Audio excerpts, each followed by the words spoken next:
Hey, what's up, Wastelanders? It's time to run 3-dog in the Mojave Wasteland. And straight away, I had to make a slight caveat to this one. Now, some of you saw my post on the community page where I gave that nice little sneak peek of 3-dog in action. But for those of you who didn't, well, that slight little caveat has something to do with our inventory. Yeah, I gotta say, normally that's not a whole lot to make use of. Now, this does make sense contextually speaking because 3-dog isn't a fighter. But if he's going to be our courier for this run, well, we have to give him a little something. So, here are the weapons I gave him. I felt like the 32, the single shotgun, and the knife were a good compromise. Also should make the run pretty challenging. The single shotgun is a friendly, familiar face from the Caesar's Legion Let's Play, a weapon I used, I think, 2 times the entire run, because it was the weakest weapon in our arsenal. If not weakest, certainly the least useful. But I figure we won't start with it. We're just going to console command in the 32 pistol with a little bit of ammo. We can find the knife right here inside of Doc Mitchell's house.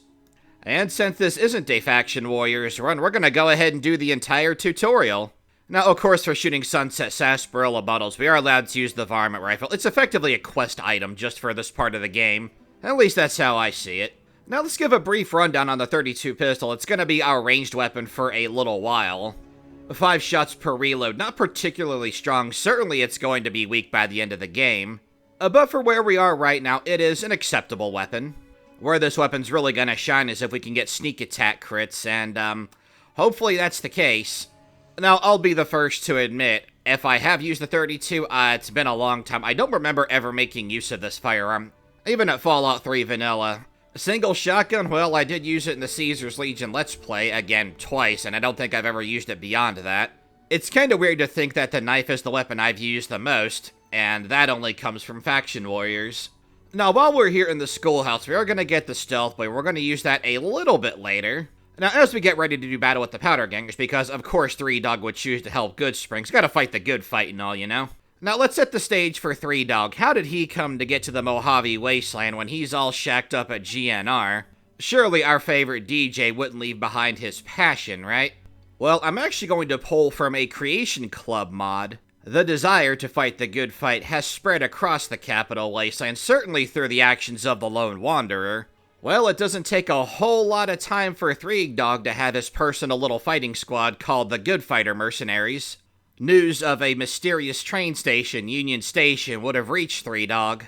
And hey, you know, where does this train lead to? Perhaps we can spread the message of the good fight to other areas of the world.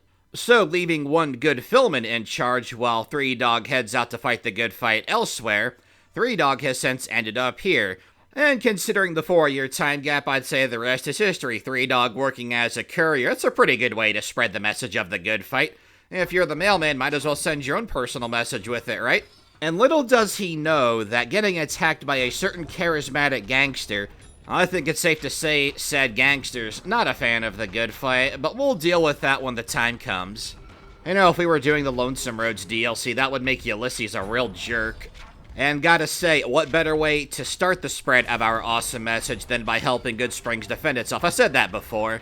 And while it's fun to fight the powder gangers here straight away, unfortunately this will lock us out of the quest I fought the law, which is kinda silly now that I think about it, but whatever. We're not very strong, but then again, neither are these guys, and we can kill Joe Cobb to get that second stealth boy, much like we do in the Faction Warrior series, albeit in a bit more of a fun way this time. And it's during this fight that I not only feel the effects of our 5-chamber capacity, but the fact we don't have a lot of ammo to start with is already starting to rear its ugly head. By the time we're done with it, we have just under 20 shots left. Looks like the knife is going to be pulling some real weight early on. Well, fine by me. Oh, and when you're done with this, make sure that you let Ringo come up to you so that he can pay you. And whenever you're heading up north, make sure you visit the Crimson Caravan because he has a bit more money that he gives you. Completing this quest early on in favor of Goodsprings is a real good way to get a jumpstart on the credit check. But we'll deal with entry into New Vegas when the time comes. We're all good here at Goodsprings, so let's head on further south to the next destination. And now, this time around, I want to go do the conventional story route where we follow Benny's little breadcrumb trail of clues. And the first faction that we're going to encounter is the NCR station on the west side of Primm. There's just a small handful of troopers led by one Lieutenant Hayes who are stationed on the west because they're trying to hold off the convicts who have invaded the town of Primm. And unfortunately for both Primm and the NCR, Lieutenant Hayes just doesn't have enough men to spare to go into Primm and clean it up. But hey, that's what we're here for. Checking in with Nash of the Courier Express, we find out that one Deputy Beagle is located inside of the Bison Steve, and that guy has some information on Benny. And thankfully, that guy had a handful of 32 rounds, so we're not going to have to go and knife a swinging just yet. The escaped convicts are powder gangers, but they're not tagged as powder gangers, nor are they tied to the powder ganger faction, so even if we wore a powder ganger disguise, we wouldn't be able to get by these guys. Doesn't matter too much, they're super easy to kill. I like the Bison Steve, it's a real good way to introduce dungeons into the game. Oh, and while we're fighting our way through to rescue Beagle, let's take a quick look at our tagged skills. I have to say, I was pretty surprised when I saw this, and it feels like it's fitting for 3-Dog. Being that words are his strongest weapon, barter and speech makes sense, and lockpick? Well, I can see that for the Capital Wasteland, like maybe 3-Dog has had to jimmy doors open and then relock them to hide from super mutants in the ruins, or raiders, what have you. And although I was tempted to go with a 357 for 3-Dog, ultimately the 32 is a Fallout 3 gun. And by my normal challenge rules, I'd be able to use any variant of a 357. This includes the police pistol from Dead Money, as well as Lucky, a 357 Magnum that can be found right here in the Bison Steve. As far as I know, there are no such variants of the 32, certainly not in Fallout New Vegas. As far as I know, there's no variant of the single shotgun, which is kind of interesting. I figured that there would be.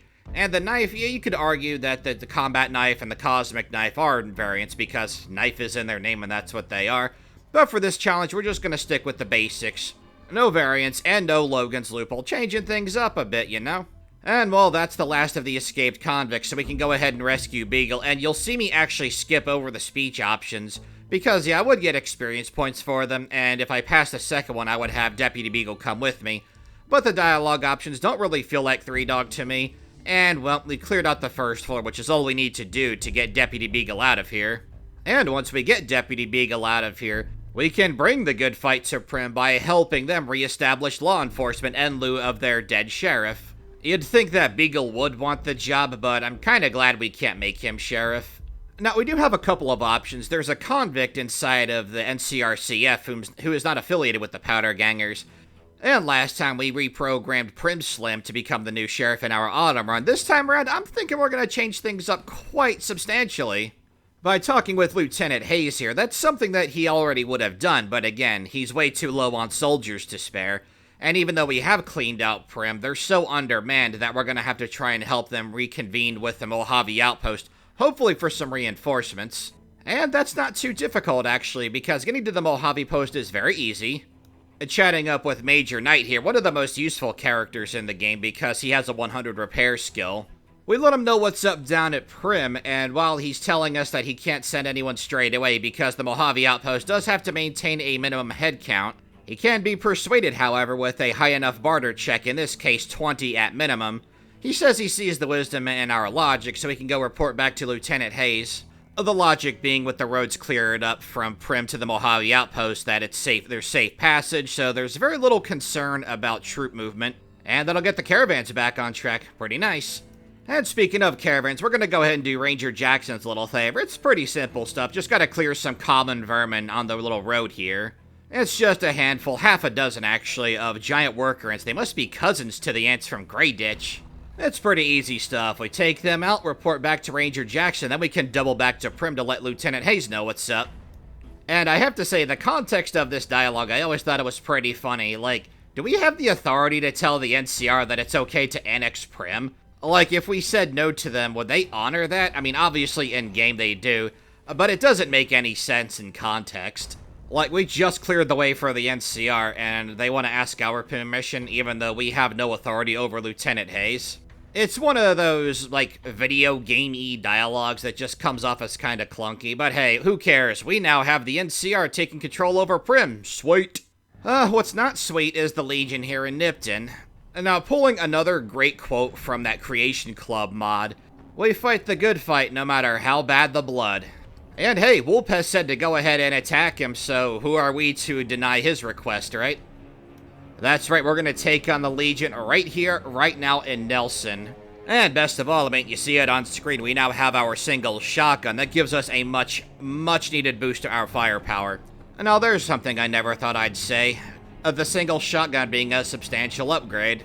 I figure for the earlier parts of the fight, it's best to go with a 32. We have more ammo for it, and well, we can fire 5 times before reloading versus the single shotgun. Emphasis on single. Now, in case you need a refresher, if you do kill the Legion here in Nipton, you drop straight to Vilified with Caesar's Legion, which, I mean, that's fine for 3 Dog. But it will unleash his hit squads upon us early, so we're gonna have to really pick up the pace to avoid them. Luckily, the hit squads, whether they're NCR or Caesar's Legion, won't attack you once you're near certain areas of civilization. That's more so true for the Legion, because the NCR will chase you in NCR-controlled territory, such as the Crimson Caravan Company. I actually had to get around one of those encounters in my Caesar's Legion Let's Play because I was in the middle of repairing. And now, in stark contrast to that playthrough, the Legion getting absolutely decimated here, I have to say I haven't done that in quite a while. It's always fun to do it. And while the hit squads are very powerful for this point in the game, the added challenge and fear of encountering them makes traveling a whole lot scarier. Heading back to the Mojave Outpost, we'll go ahead and give Ranger Ghost the heads up on what happened to Nipton, and then we'll make our way to Novak. That area's always been a lot of fun for me. The first time I played through Fallout New Vegas, when I got to Novak and started doing the quest there, that's where I really got hooked onto the game. Like, Ripcon was really fun, but Boon's character quest is really what sold me. Novak will also be a great place for us to resupply. There's player housing there that's really useful, and once you get to Accepted or higher with Novak, you can get the room for free, a fact I love, by the way. And, well, I would resupply upon entering Novak, but it's nighttime. That doesn't mean that there's nothing to do here, though. Now, our buddy Boon, who was really awesome in our last Fallout 3 run, he's on guard duty right now, and we can do his character quest for a bit of experience points and the 100 bottle caps we get for the best outcome. Likewise, we can still hit up Manny Vargas because it's not trespassing when you enter his room, thankfully. And you gotta appreciate the irony here. 3 Dog, not so long ago, was on the other side of this business transaction. He now knows what his bro at 101 went through. Now, in the back of this room, there is a terminal that we can use to bypass this quest, but we're not gonna do that because I want to go through some story stuff. And, you know, we gotta fight the good fight, bring it to Novak, all that good stuff. Now, last time we massacred the ghouls as Colonel Autumn because Enclave, right? This time we're gonna help them, so let's cut straight to it. Now, I imagine it's been about 4 years since 3 Dog has encountered super mutants of any kind.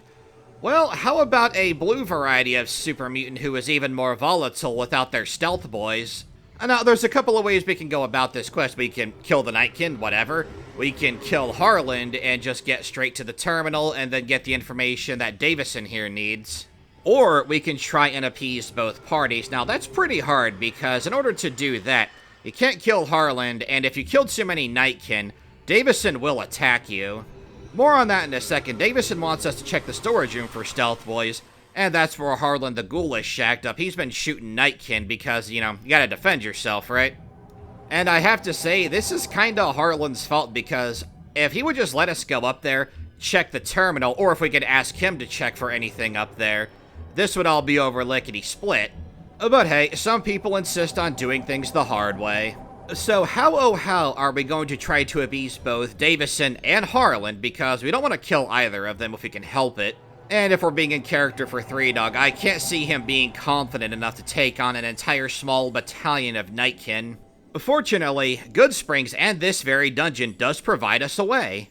Currently, we have 5 stealth boys at our disposal. Now, just a reminder, we don't have Logan's Loophole, and we don't have Day Trooper yet, so these don't last for very long. That's okay, though, because we can get away with killing at least 1 Nightkin, and the Nightkin Jailer coming up here is the one we want to take out, because this guy has the key we need to go check on the friend who Harlan wants us to check on. Perfect setup for a sneak attack crit, and of course I hit the weapon, because, yeah, obviously, right? Well, fortunately for us, in all of Davidson's wisdom, he gave the key to the weakest member of his little group here. Thanks to a well-aimed headshot, only 2 shots to take it out, so we can go ahead and fulfill our end of the criteria for Harland. And I have to say, I don't like his friend's odds, considering that she was locked away and beaten up by a bunch of Nightkin. Yeah, it's about what I thought. Making our way back to Harland, you'll notice that we've taken some limb damage. Stealth boys are great, but they're not a guaranteed pass here. And unfortunately for Harland, he's so eager to get out of here that we don't have the chance to tell him that we're being chased by a Nightkin. Well, I sure hope that doesn't backfire on him in any way, shape, or form. Anyway, we have the invoice. We can go back to Davison and we can tell him that there are no stealth boys here. It's understandably a touch upset that he's wasted his time, but with enough proof we are able to convince him, and he and his group leave us alone. And when I say I was chased by a nightkin, I mean it. See that guy's health bar? And it's time to crack out some good old-fashioned victim blaming. You see, Harlan, if you just did things our way, you wouldn't be down there. Now all we have to do from here, now that the nightkin have been cleared out, we can help out Jason Bright and his flock, is go get a couple of items so that we can see that they launch safely to wherever they're going. I'm pretty sure where Jason Bright wants to go is Dayglow. And now we have to get parts from this lady called Old Lady Gibson, right? I mean, just look at this speech option here. Like, the barter check is fine as far as dialogue goes, but like, this speech check dialogue is just terrible. Yeah, try that in real life and see what happens. You're gonna give me a discount because I'm such a charming guy. I would have expected that to be the failed check, but hey, they're the writers, not me. Okay, we have the thrust modules from Old Lady Gibson. We can head on back, talk to Chris Haversom. He'll get things situated, and then all we have to do is head on up top once Jason Bright starts talking. And then we can send them off to, I'm just gonna call it Dayglow until someone corrects me on that. It'd be kind of a fun little throwback if we could send them there the way the Brotherhood sends the Vault Dweller there on that suicide mission for laughs. I mean, we wouldn't do that in this playthrough, obviously. But if they are referencing Dayglow, it would be a fun little throwback. Now, unfortunately at this time, we don't have enough of a science skill to recalibrate. That's okay, because the Bright Brotherhood will still launch without a hitch. Changing trajectory just means they get there a little bit faster. I mean, hey, it took us 2 weeks to get here by train. They can enjoy the little extra airtime, right? We'll go ahead and report our success to Manny Vargas, and keeping up to his end of the bargain, he does tell us where Benny is, and he's located in a place called Boulder City. And playing this as Three Dog, it's just... the context is just kind of awesome, because Three Dog is experiencing what he put the Lone Wanderer through, although I would say that Three Dog's task was more dangerous. But hey, we're idolized with Novak, and we'll get our free player housing. That's awesome. And it's like I said earlier in the challenge, Novak is what really got me hooked onto Fallout New Vegas. And I really like this place. The people here are nice, and I really like the idea of them building a small community around an abandoned hotel, which... let's be honest, in the pre-war days, this place was absolutely one of those one-star seedy hotels. I stayed in one of those places once.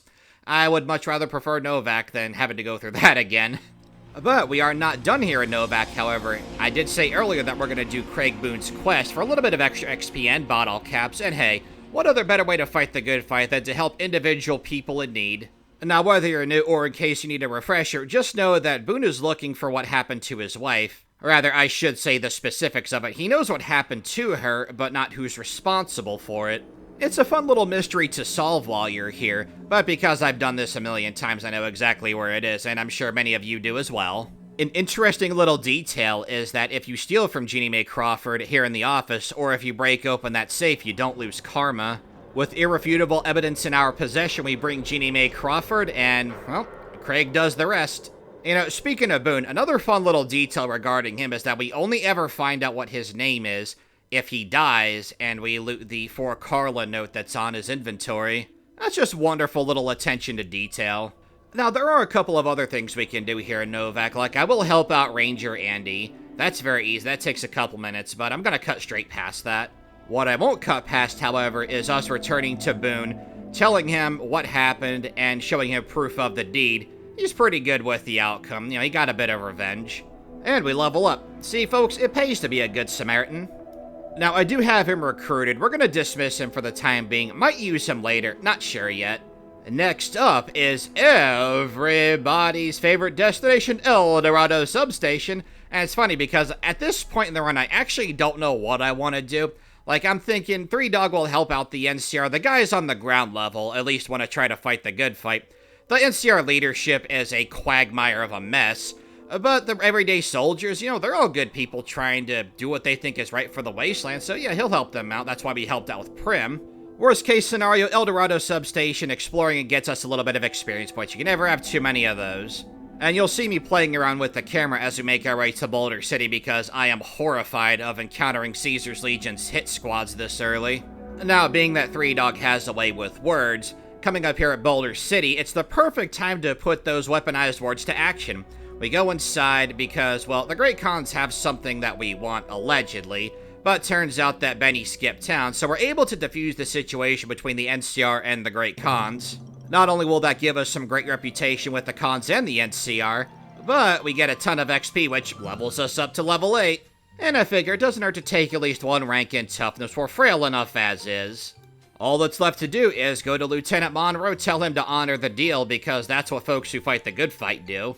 And you know what, while we're heading north, might as well stop by the Crimson Caravan. Like I said before, gotta stop by Ringa so he can give us the rest of our bottle caps, check in on him. And it's kind of interesting, he says he's heading up towards Utah. Would have been cool to see him, or at least get a reference to him in the Honest Hearts DLC. But hey, staying until Caesar's Legion is dealt with in the region probably is the safest option, all things considered.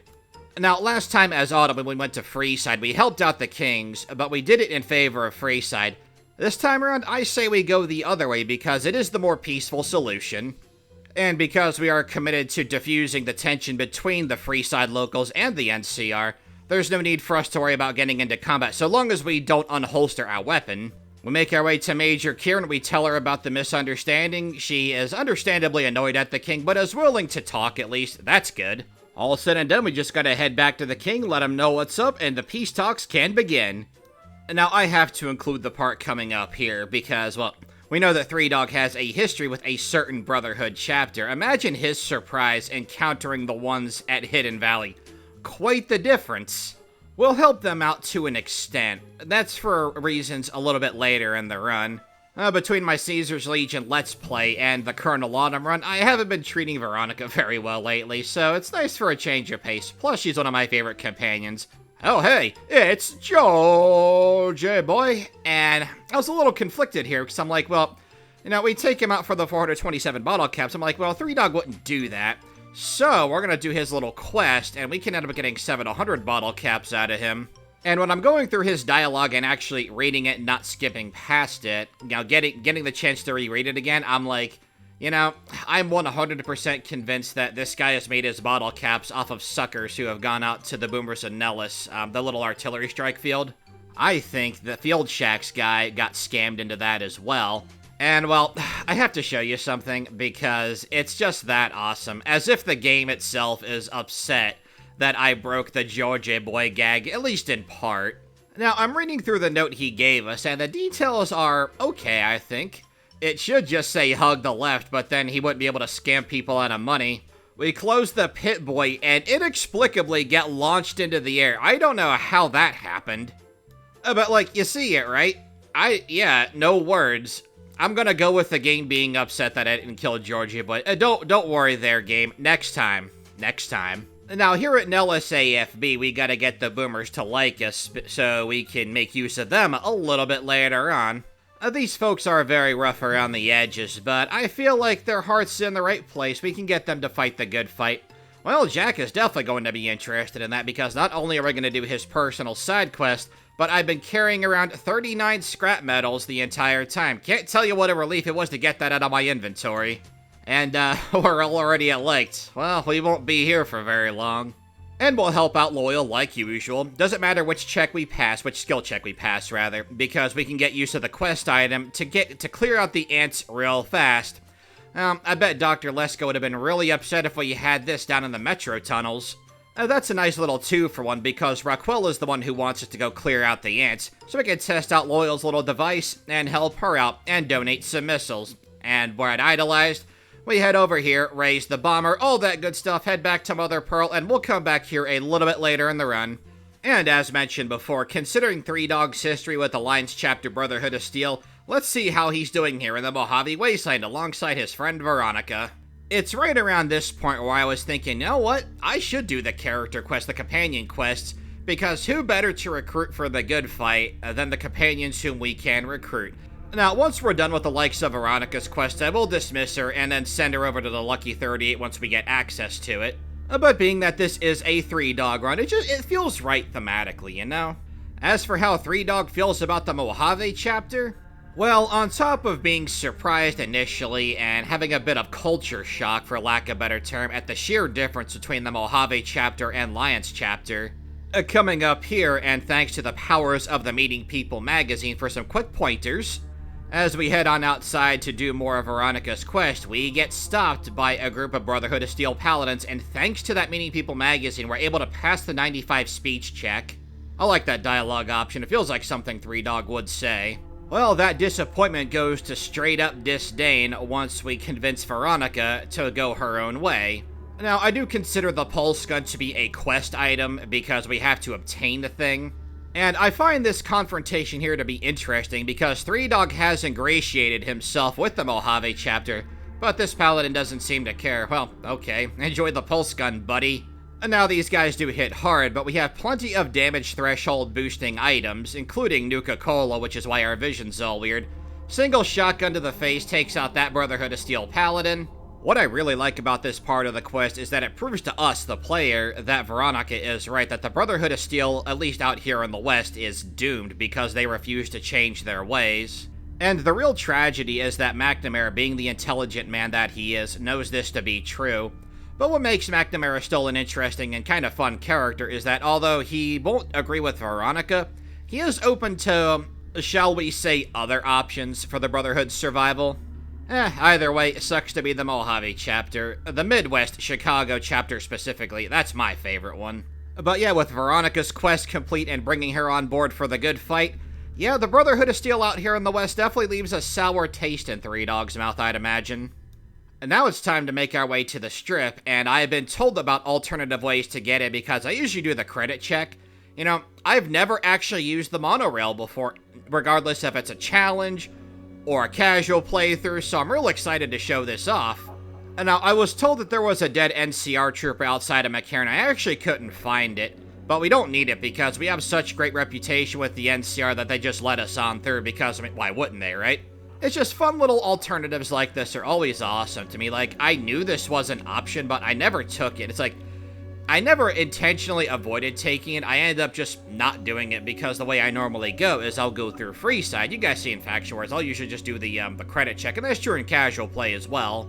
But man, getting into the Strip this way is just, it really feels like you earned it, whether it's being clever and disguising yourself as an NCR trooper or what have you, or earning enough reputation with the NCR to earn the privilege. Just awesome stuff, man. And all the time I've been playing Fallout New Vegas, I've never seen this NCR trooper's dialogue, so it's a real treat. Cool stuff. And what's even more interesting to me is seeing a Securitron inside of here. And now, speaking of Securitrons as we make our way outside, what else is interesting to me, again, this is my first time seeing what's about to happen, is that Victor greets us, and, you know, he can jump from Securitron to Securitron. That's pretty cool. That does raise a very important question, I have to say. Like, if Victor can jump from Securitron to Securitron like Yes Man can, it kind of makes you wonder how Yes Man's even a problem in the first place. Like, couldn't Mr. House remotely just isolate Yes Man's programming and override it? Or could we get the option to bring Yes Man to Mr. House because Yes Man can't say no and just have Mr. House reset the Securitron or something? I'm just saying, that's kind of a big plot hole. But let's get to awesome parts of the plot, and that's helping out Boon with his quest, because, I mean, if we're fighting the good fight, you know, we took out the Legion at Nipton, and upon learning more about Craig Boon, of course we're gonna help him out. No matter how bad the blood, we fight the good fight, and this is a perfect quest to reflect that. Again, it's one of those quests I haven't done in a long time, even in casual play, so really excited for this. Basically, once you accumulate 5 history points with Boon, you get the option to do this. You come to Bitter Springs, because Boon is looking for some means of closure, and you really can't blame him for that. And gotta say, we're just in time too, because this Legion raiding party is big and comes in multiple waves, and it's right around this point where I'm starting to see the 32 pistol really kinda crap out. Going forward, the single shotgun really is going to be our breadwinner, not only because it's our strongest weapon, but because we have tons of different ammo varieties for it. That's something else I hardly ever experiment with when I do playthroughs, is different ammo types. That's one of the reasons why I really love making these challenge videos, is because the restrictions I impose upon myself forces me to come up with ways to play that I've never done before, or ways I wouldn't consider playing casually. I will say it's right around this point where I start gaining a sincere appreciation for the single shotgun. I poked fun at it from time to time in my Caesar's Legion Let's Play, and here I am parading it around. Oh, what a character arc for Razador, am I right? And speaking of character arcs, once we clear the Legion out of the Bitter Springs refugee camp here, Boon comes to us for help, and we can set him on one of two paths. But I think we all know which one Three Dog would set him on. You can't take back what you've done, but your regrets can set you on a better path. And you know, I wasn't intending for there to be kind of a bromance between Craig Boon and Three Dog, but considering the last run and this one, it's kind of fitting. And speaking of strengthening the cause, just like before with Autumn, we're going to try and deal with the Great Khans, although we're going to take a different approach. Just wanted to show you guys a fun little route that doesn't require any stealth, boys, if you want to sneak to Melissa without earning the ire of the Death Claws. And, I mean, I think we can all agree here that avoiding battle with Death Claws, especially with our limited arsenal, is in everybody's best interest. We'll want to be sneaking while this is going on because, again, don't want to attract the Death Claws, but as long as you maintain enough of a distance and stay in your sneaking, I almost said stay snuck. Yeah, that makes sense, right?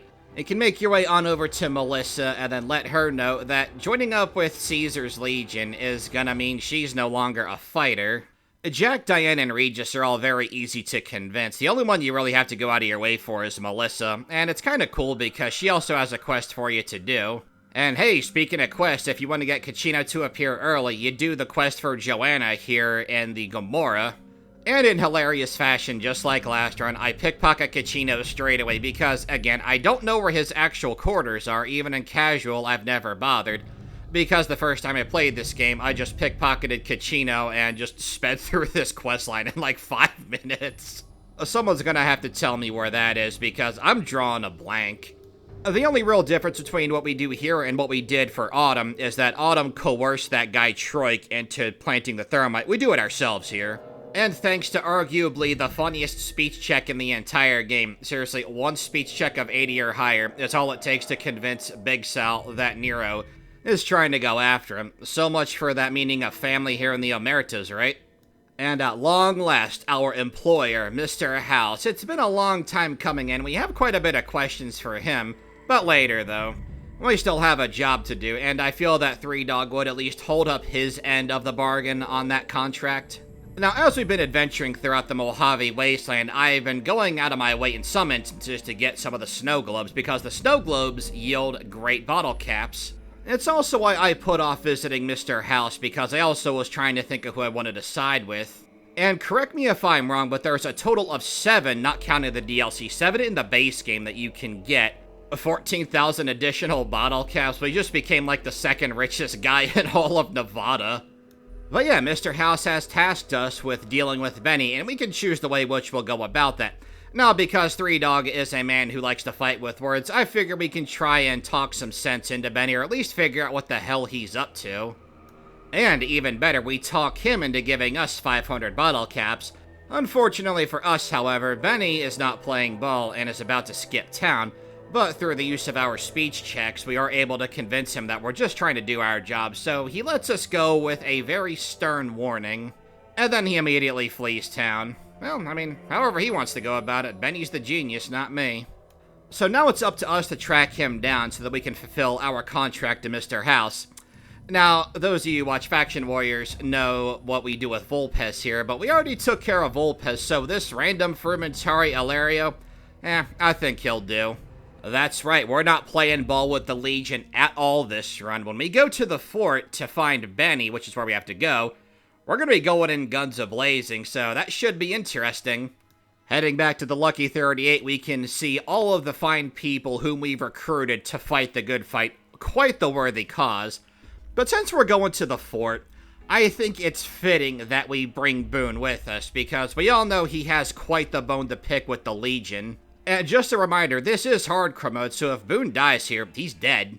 And hey, if we really want to, we can get that advanced radiation suit off of Cursu Lucullus. I don't know about you guys, but I feel like that if you've invested time in Boon, gotten the history points, done his character quest, you have to bring him here. Well, let's hope he survives. Wait, let's hope we survive. What am I saying? We have nothing fancy, no super strong pulse gun, because even if we had power armor units to fight here, I wouldn't allow it because the pulse gun is just for that quest. And as we start our invasion, you'll see that the main gate guard has fallen. Well, we've spec'd quite heavily into our shotgun at this point, making it by far our best weapon now.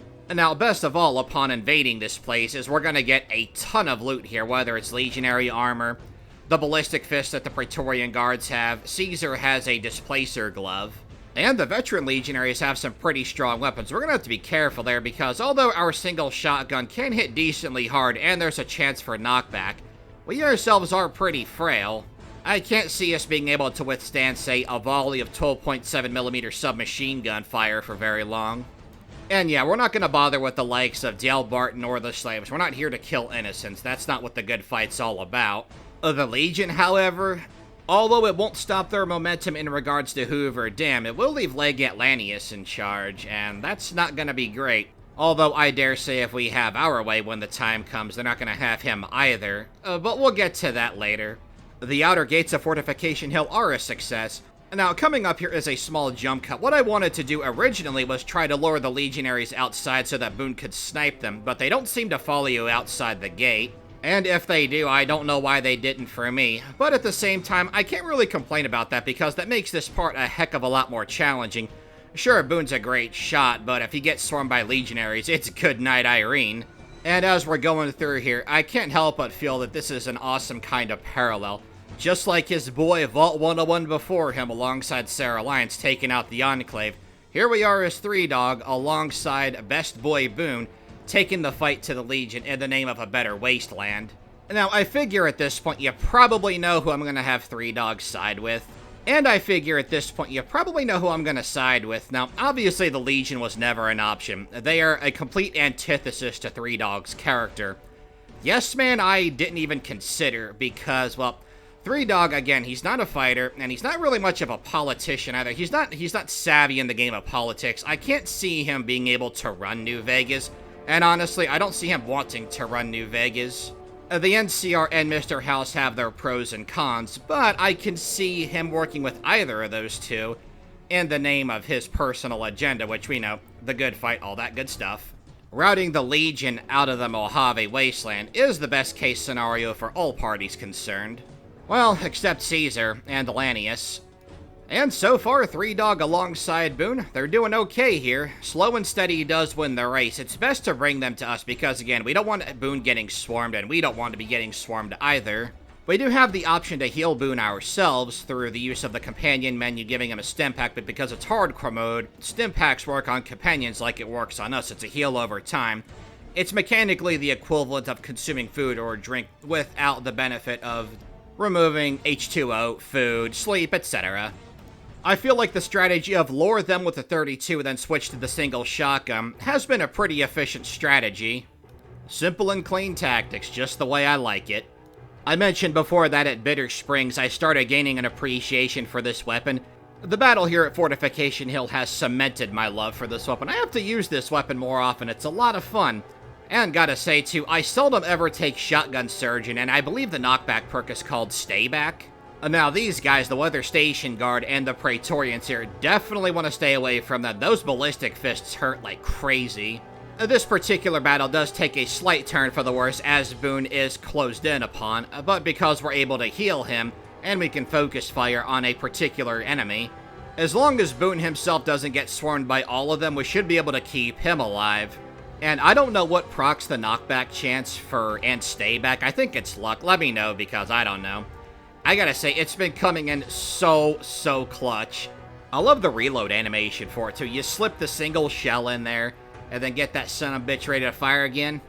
Down goes the last Praetorian, at least outside, because all that's left now are the Praetorian guards inside of Caesar's tent, along with Caesar himself.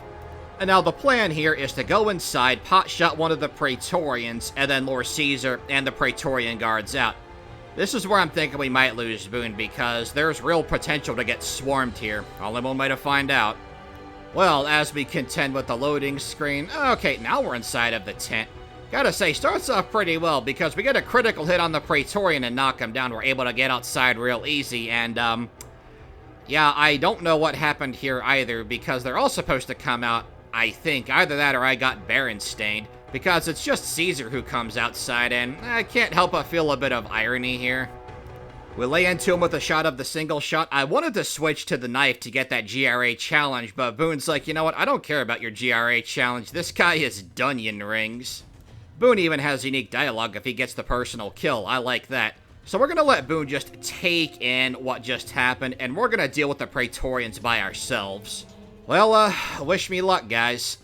And you know what? We get the jump on that Praetorian. We knock him down. We're going to go back outside. Maybe now they'll come out with their leader being dead and all. No? Nothing? Nothing at all?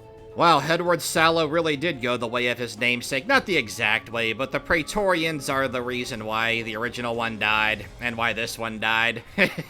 It's kind of awesome. And you're gonna see me go in and out a couple of times because I'm still, like, in-game as I'm currently playing, I'm still confused. I'm like, wait, why aren't these guys coming out? They always come out. I don't know why they're not coming out here. It's right around this point where I'm starting to think that I'm seriously gaslighting myself. I'm like, did they really? Or have I been tricking myself? Is it a Tale of Two Wastelands perk? I don't know. But as we pop outside for the final time, we're going to go ahead and buff ourselves up as much as possible. Head inside, and I promise you, we're not going back outside, because now in-game, I know, okay, they're not coming outside. Let's just, let's hope that my kiting skills haven't gotten rusty. Now, I think it goes without saying, if we get swarmed, we are dying in seconds. The advantage that we have here is that they have to get in melee range to hit us. As long as we can keep a decent distance, they will lunge at us sometimes, and because we're wielding a two-handed weapon, the shotgun, our movement speed is a bit slower, so we will get hit. As long as I don't back into a corner, we'll be alright. And I figure, hey, if you didn't like us having Boon for the outside, taking out the Praetorians in the tent by ourselves with a single shotgun only, that's pretty darn cool. Well, so far anyway, there's still a couple of them left up, and we're dealing decent damage. The knockback's always nice, and yeah, Benny's over there. Benny's just watching all this go down. He's just like, oh dear God, I've made terrible choices.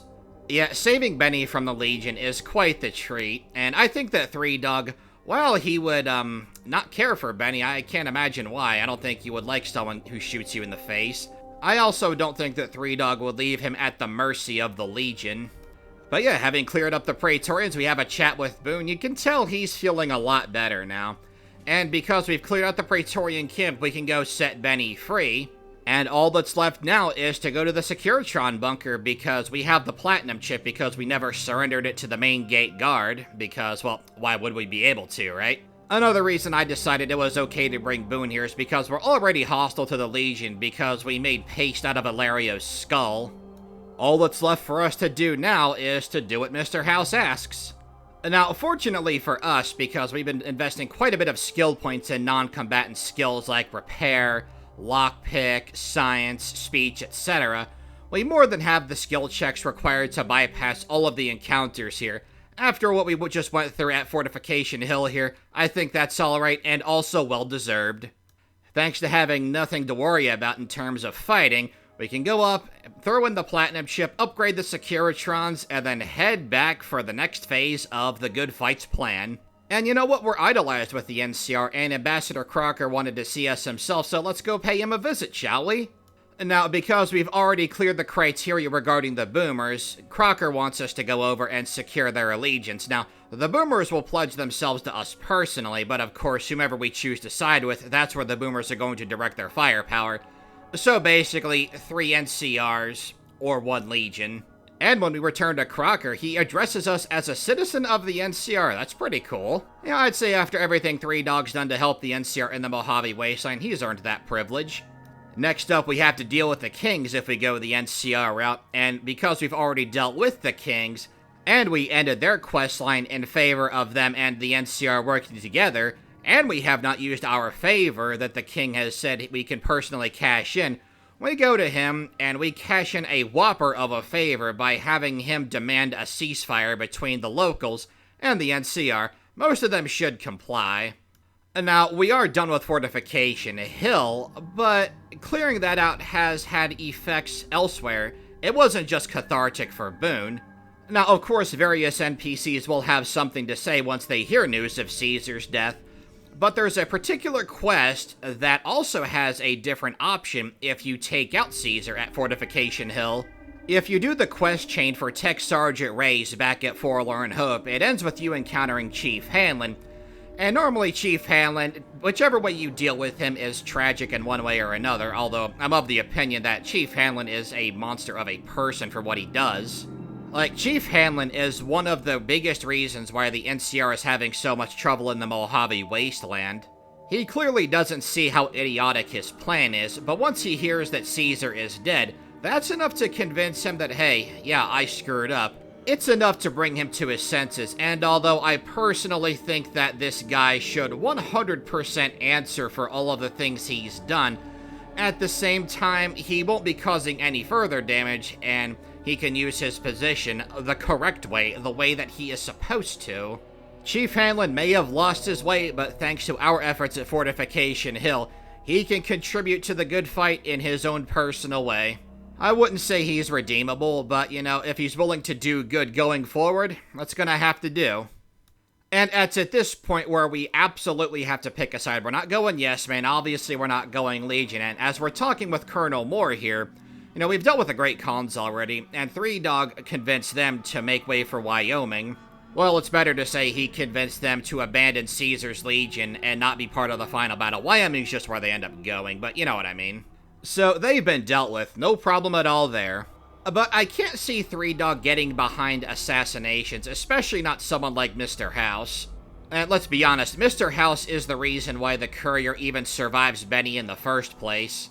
And in the instance of Three Dog, anyone who does good by him, Three Dog doesn't forget that easily. So what is the best possible outcome for all parties concerned, you ask? Well, as we make our way to Mr. House, and thank you, Salesman Weekly Guide, we talk to Mr. House and convince him to work with the NCR, or at least we try to. Now, the reason why I use that Salesman Weekly is because you need a barter check of 80 or higher to be able to convince him.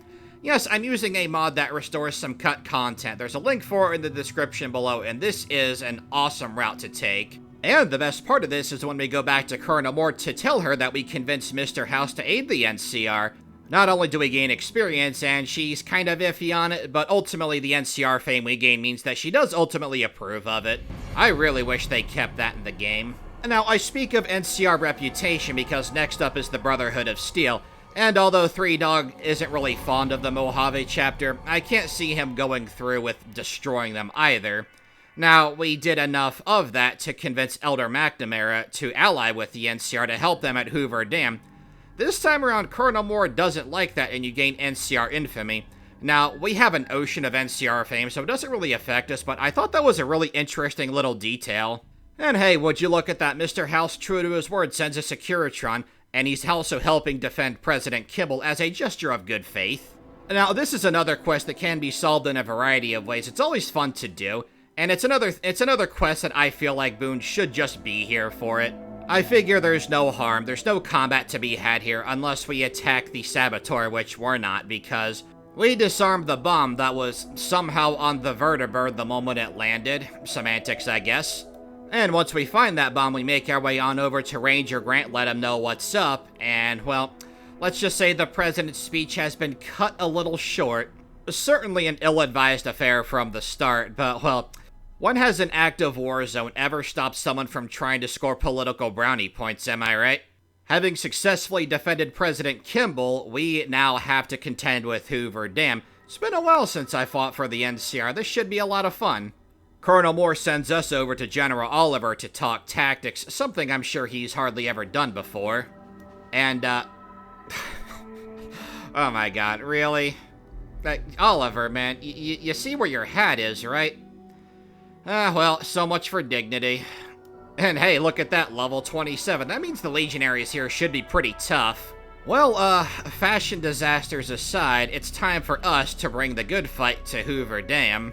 Not only are we bringing Boon with us because, in character and story-wise, it makes perfect sense to do so, we also have another little friend we've been helping out throughout the course of this playthrough, and I haven't shown him yet. That's our little pal Eddie, the iBot. Now, I'll admit, I completely overlooked Eddie in my Colonel Autumn run, and that was shameful. But we're making up for that here. So why did I choose the NCR for Three Dog as a whole? Well, it's like I said, the Legion never was an option. Yes, man, I just can't see Three Dog doing it. He wouldn't want to run New Vegas. He wouldn't have the ability to run New Vegas, and I think he would know that.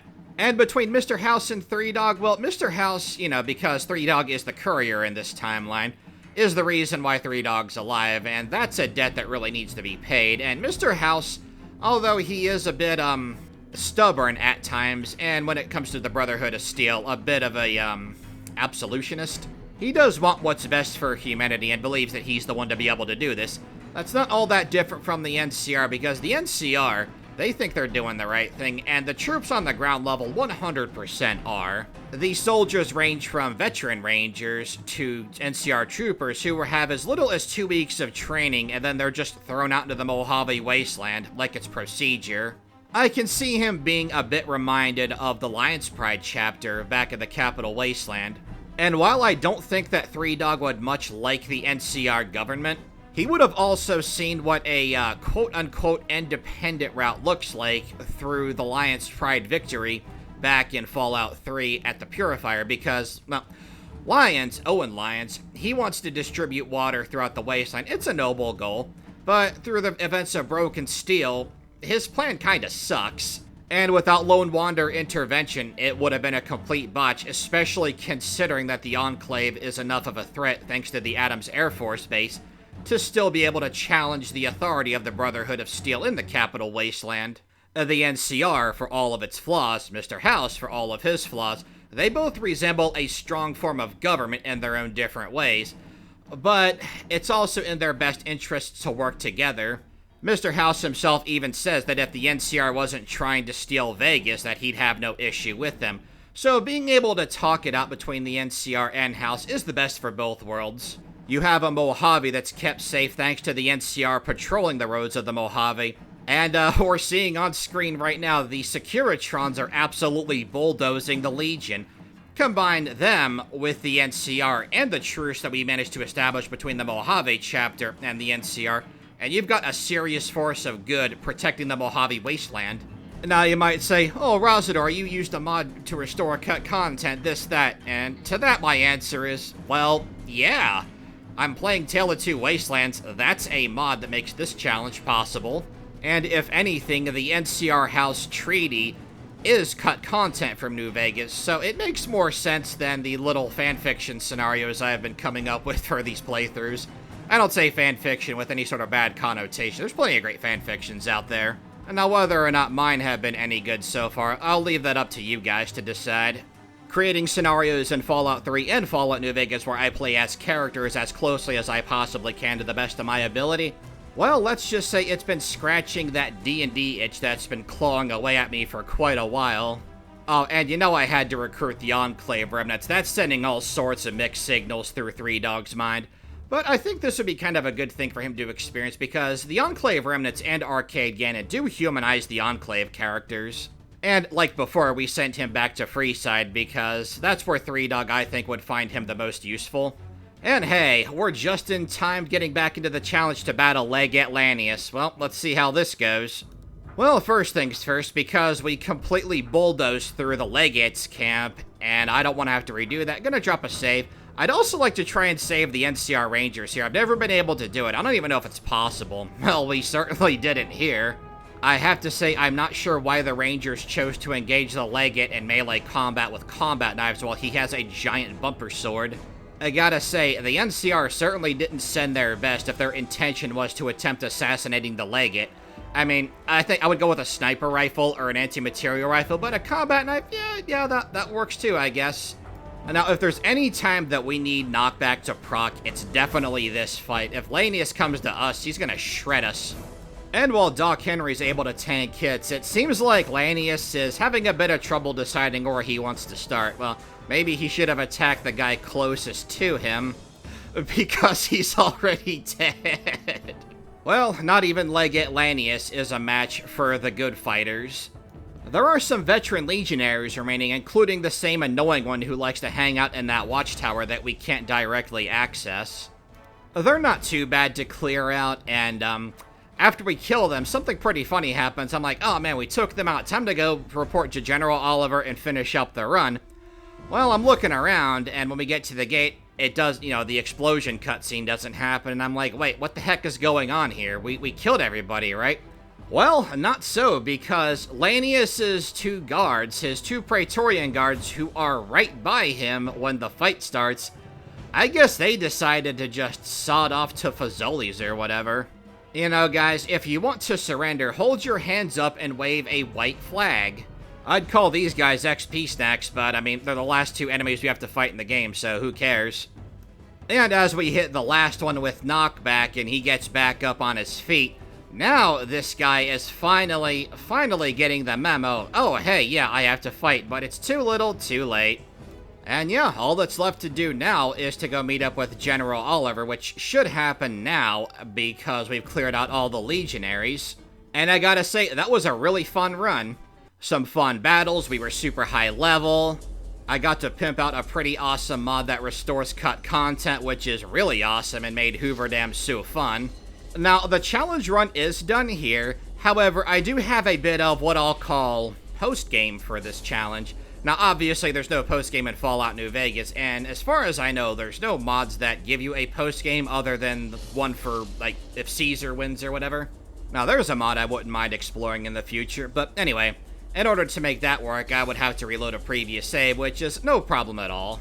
Because while 3Dog does help the NCR and House bring victory to the Mojave Wasteland, with NCR running the show, of course, 3Dog, well, I don't think he'd stick around. Like, he's been out spreading his message, and from here, it's time to go back home and check in on how things are going. We've made some irreplaceable friends along the way in the form of our companions. Now, I'll get back to that here in just a second, but I want to thank you guys for watching this challenge. I had a lot of fun making it. I mean, I have about 23 hours of footage. I had to cram that into about 50 some odd minutes. Next up in Fallout 3 is Raul Tejada, and in Fallout New Vegas, it's Vance. But getting back to what I'll call the post-game FNV 3Dog challenge run. Now, I have my cool little ending slide style text on screen right now, but basically, 3Dog has convinced Veronica to come with him to the Capital Wasteland because she shouldn't be all by herself.